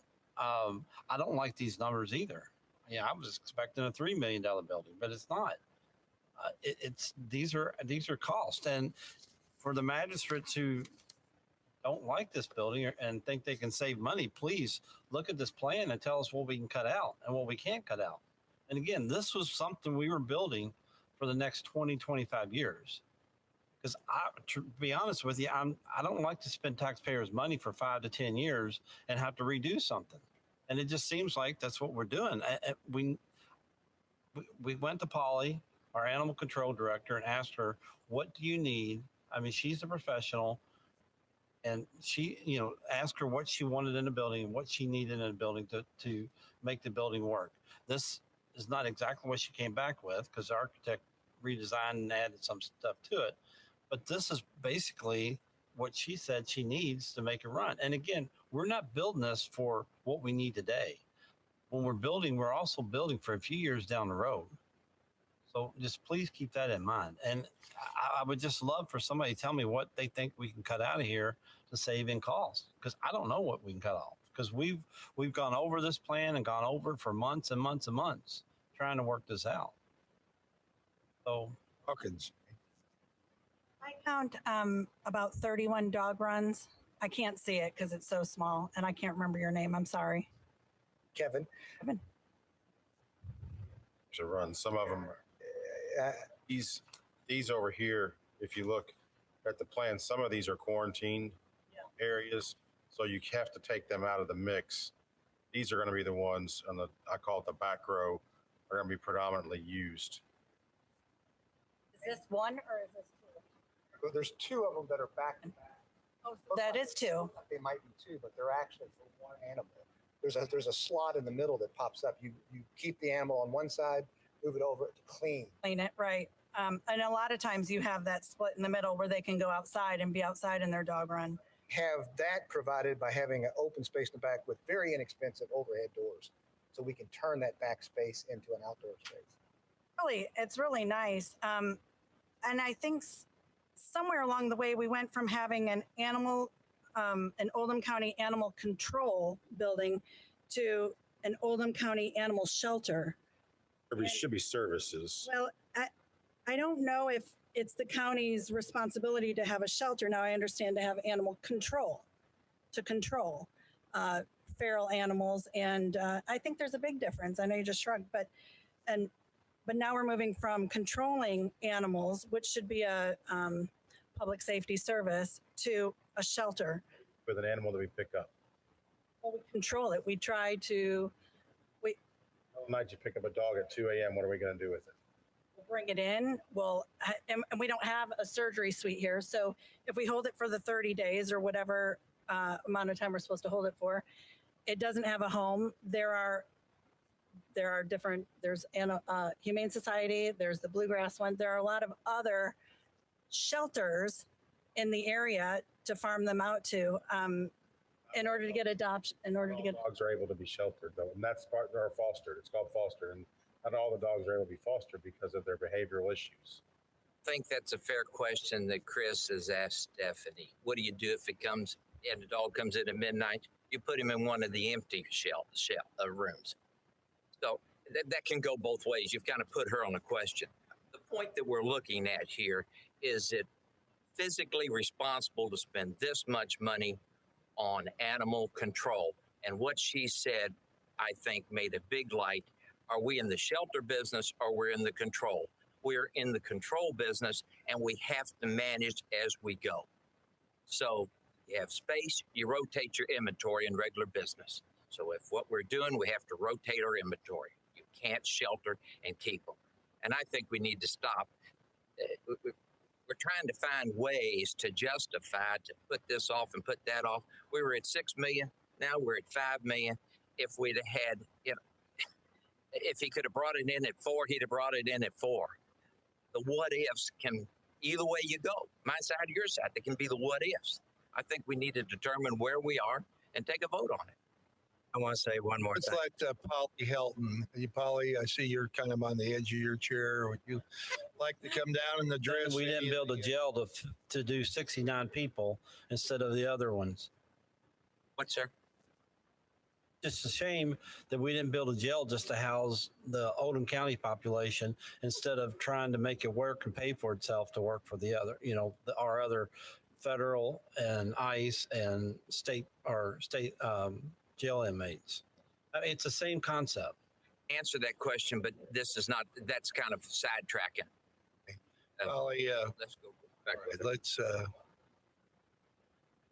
This is basically for Magistrate Hawkins. So we are supposed to control. Part of that, we are required by state law to hold a dog for 5 days. when we get it. We have to have a place to hold them. Right now, we are completely full. We have 15 of those dogs are still on their stray hold. Humane Society cannot take them. They don't have a place for them because they foster all of theirs. Adopt Me Bluegrass cannot take them because she fosters them. They take them when they're off stray hold, when they can. Other than that, it is our responsibility to house these animals until we either euthanize them, which nobody wants to do that. Everybody is going to no kill.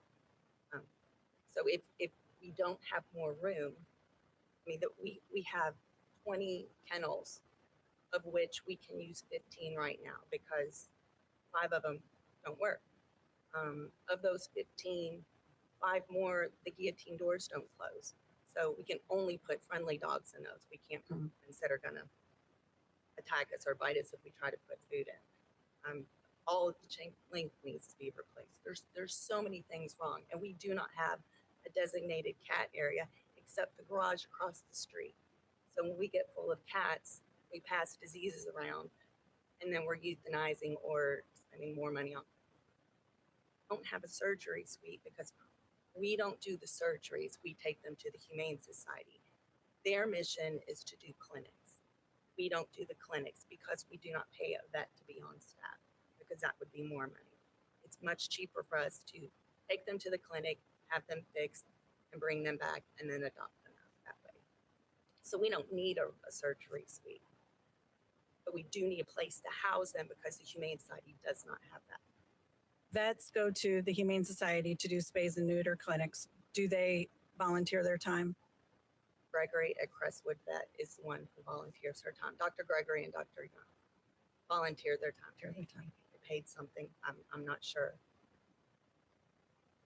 Are you opposed to having dogs under 10 pounds on a top shelf?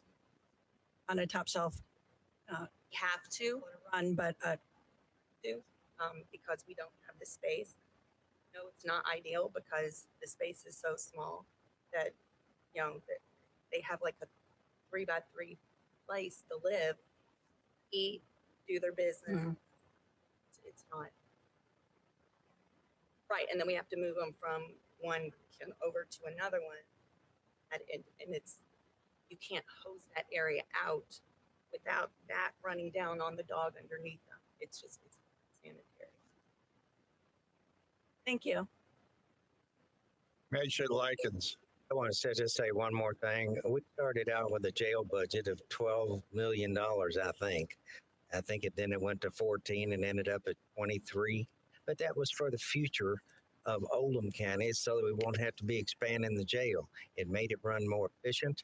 That's what we've done with this building. We've made it for the future. It runs efficiently. And that's the design that Holly and the architect came up with, and we wrestled and approved, and that's what we're down to. It's kind of like I would like to just go ahead and vote on this if we can, and decide what we're going to do. Ed should die. I'm trying to make sense out of this diagram, and I'm not doing a very good job of it. How many? I'm assuming each one of these little rectangles have a little thing. That's a gate or door. How many is in here? I mean, I see it. They're all turned different ways. I mean, I can usually read something like this, but it's not the best. Remember the diagram, but there's like, it's double our kennel space. There's like 40 or more, 44, I believe. A lot more than I can't see.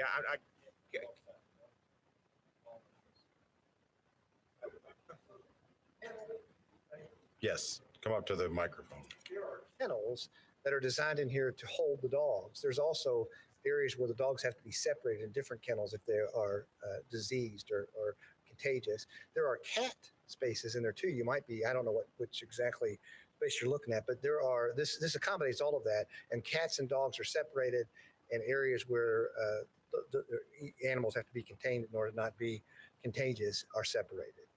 But you're right. The 40 was about the total number, I think. Cats are. I know about the cat house. Okay, but are those feral cats? We won't make any jokes there. gotta keep it clean, Judge. Are those feral cats, or people come in and drop them off and you just open the door and pitch them in? What? Yeah, I mean, we do hold feral cats until they're spay neutered and vaccinated, and then we re-release them. But we still have to have a place to contain them. But yeah, we Get these feral cats, they turn themselves in, or go out and hunt them down. catch them in traps, or if there's a colony out there, we'll go out, set a bunch of traps, and we've caught as many as 25 before, take them into the clinic, have them fixed, and then turn them back loose. Whereas all these little doors are not individual.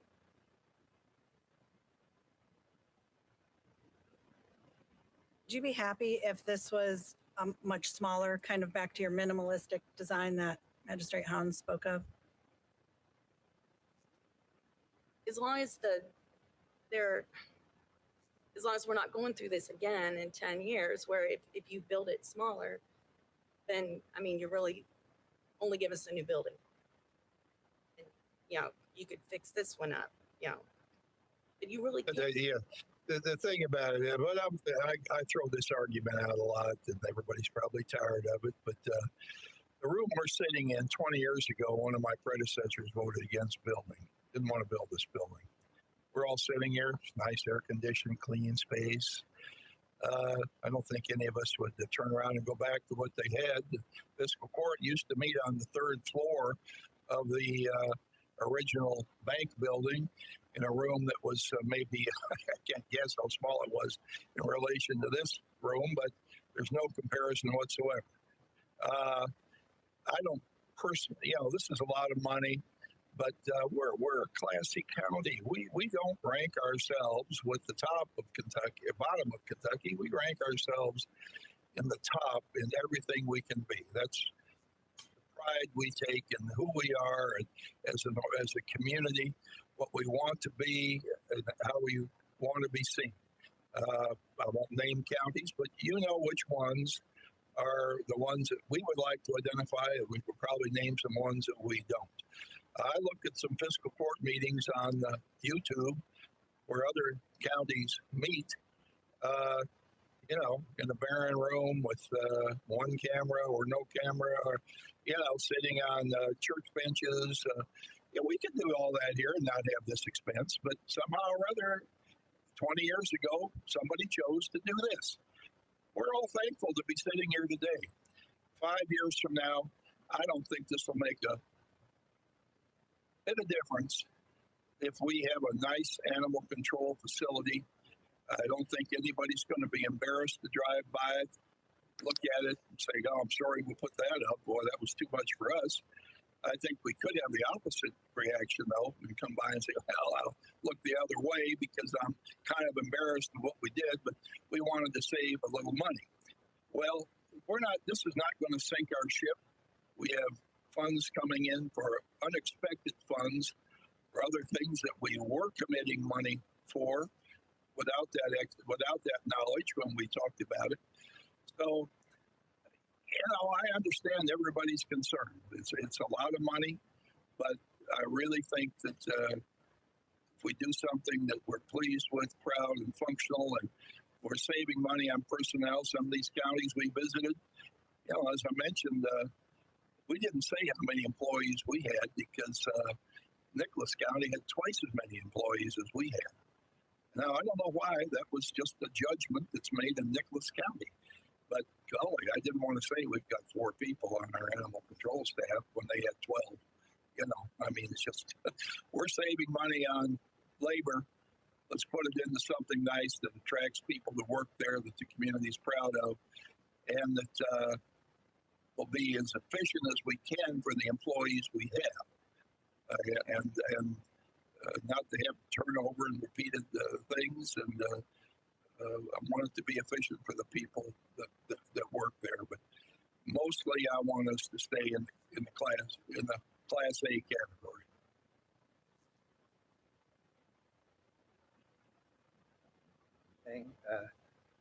Well, you're probably getting tired of hearing me speak.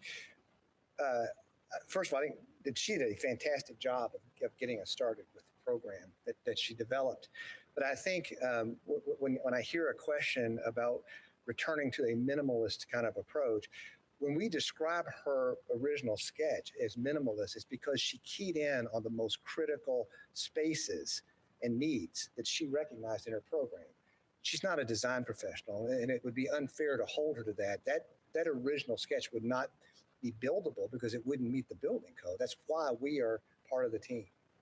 So I just want to say that to make sure we're understanding some of the complexity here. Another thing that floor plan doesn't tell you is that a large, if I compare this building to a school or a church building, which might be of similar size, the percentage of money that is going to be spent on this building for mechanical systems is significantly higher. There are issues that have to be addressed through ventilation and the flow of air and the separation. You have to control odors, you have to control sound. So there is programmatically, this is a building that requires certain things that go beyond just carving out square footage on a floor plan. That's all I wanted to kind of just bring to your attention.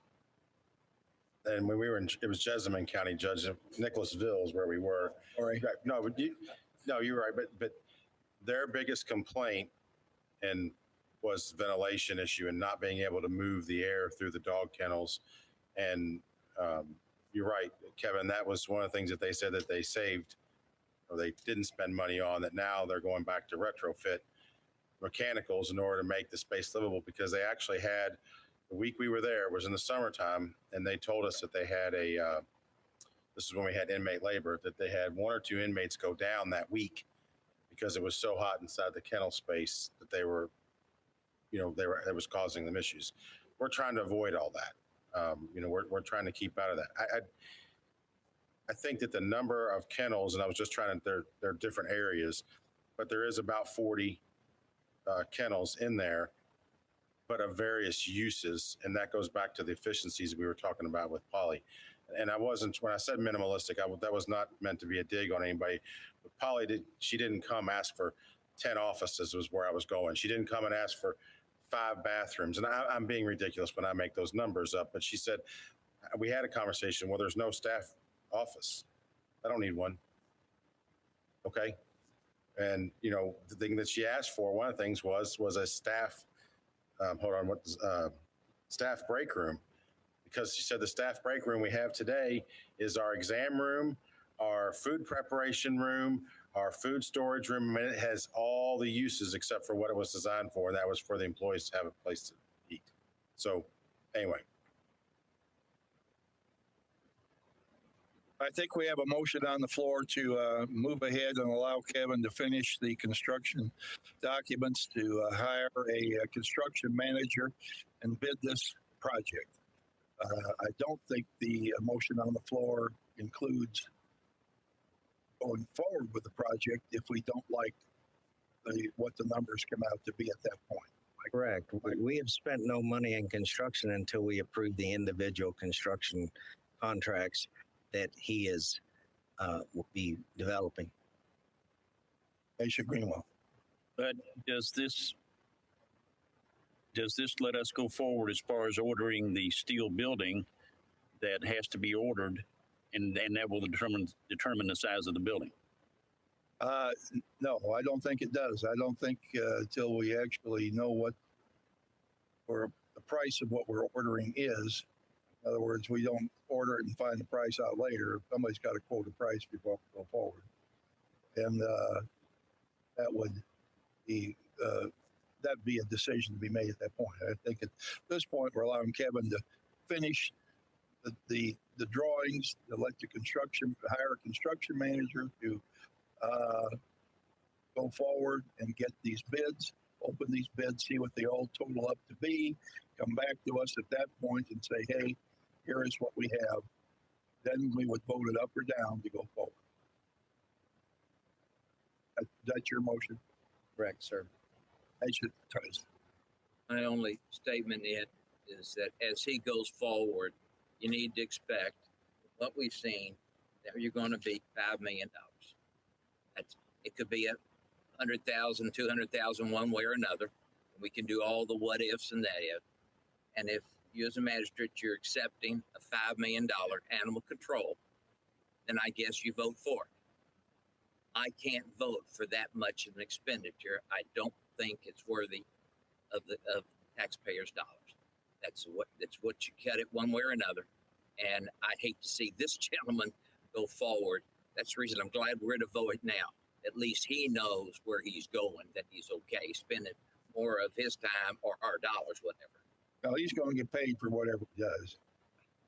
But Yeah, right.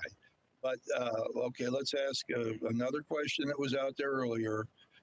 We get all this together. We come up with a number. This is these are the bid numbers. Here's everything, and we say this has to go on the shelf for an indefinite period till we decide we want to rebid it. There is no cost to the bidding other than the construction manager's work. Is that possible? And you said that sometimes different rules and regulations change, but about materials, or I'm going to say HVAC or something, the state building people might be in, but that's probably minimal. Probably minimal. I mean, yeah, I think it is possible for you to do a set of documents that can be used to build at a different time. We would just have to look at it again and verify that we're not out of compliance, and if we found something that had changed, address it. But I would think that would be very minor. Okay. Ashley Hawkins. I've got a question for the architect. If we get down the road and we open bids and they're too expensive, wouldn't it be easier to modify it now and maybe make it smaller, make it cheaper, or do what you can now before we start the process of opening bids? This is maybe to anybody that can answer that. I think the committee, I've heard the committee say that they worked to get it reduced to as low as they could based on what we've got there, unless you're going to start all over again and have a 50 by 30 building. Unless you're just going to put up a barn and say, this is it. And it's a big enough barn to have all this stuff. When these bids come in, then they will be likely around this price. Well, maybe. The other thing you guys have to think, ladies, have to think about is we are constrained a little bit by the land that we're able to use to put the building on. We're trying to use that piece of land that's in front of the animal control building. And part of the reason for doing that is the ability to use the current animal control, not the building, but the property for large livestock. I was trying to think what the correct term was to use, but we have that there. We also talked about moving the building next to the detention center, thinking that maybe we would be able to get labor in order to help work the facility, but it doesn't make sense to use that piece of land for this. So part of the size of the building, and you have to kind of make it a square, as Magistrate Likens and I were talking about one day. If the square you make it, I know that's not really a technical architectural term, but if we had too many cuts and too many rounds, and that increases the cost. So one of the things, and not picking on Kevin, the architect, is that he came back with some stuff and we said, no, we want it squared up. We want to make sure that we're getting the most efficiencies that we can out of purchasing a metal building product. And back to what we were talking about, or Magistrate Hawkins, you were talking about changing the size. The way that you have to, and I don't know that I understand this, so I'm going to maybe botch it. But if we change the size, then it changes the metal building package that we have to buy, and you can't shrink it both directions, if that makes sense. There's I don't know what's the term, Brent. It's equal. Yeah, but I mean, you can't take away from one side without taking away from the other side. So you're taking away. I'm not explaining it well. Okay, we can use that term. I'm good with that one. Right. You're saying you can't just take out 15 of these runs. Because then you're going to make your square. You're taking out your square or your rectangle. I understand what you're saying. Metal building because it's cheaper. I ask that after we take our vote today, if we move forward, we don't move forward, I would ask for each one of the magistrates to go down there and volunteer at the Animal Control Center for a day just to see the conditions that are down there. That's all I'm asking. Judge, Then you'll have your, I call for the question. All right, call for the question. That means we'll take a vote to end debate. Call the roll, please. Magistrate Logston. Magistrate Likens. Magistrate Tice. Judge Vogel. Magistrate Greenwell. Magistrate Dye. Magistrate Hawkins. Yes. Magistrate Hounds. All right, motion carries. I will take a roll call vote to determine if we're going to allow Kevin to finish the construction plans and to hire a construction manager and open this project up to bids. We're not voting on building the building until all the bids are in and the vote is taken on that number at that point. Magistrate Dye. Yes. Magistrate Likens. Yes. Magistrate Logston. Magistrate Tice. Judge Vogel. Magistrate Hawkins. No. Magistrate Greenwell. Magistrate Hounds. Yes. Motion carries 5-3. Thank you. All right, Kevin, you've got your marching orders here. Holly, thank you. Great, Judge. 5 minutes, please. All right, it's clock says 4:12. How about if we go to take a break till 4:25? That'd be all right. Give everybody enough time. All right. Motion, take a break. All in favor? Moved. Second. In favor, please say aye. Aye.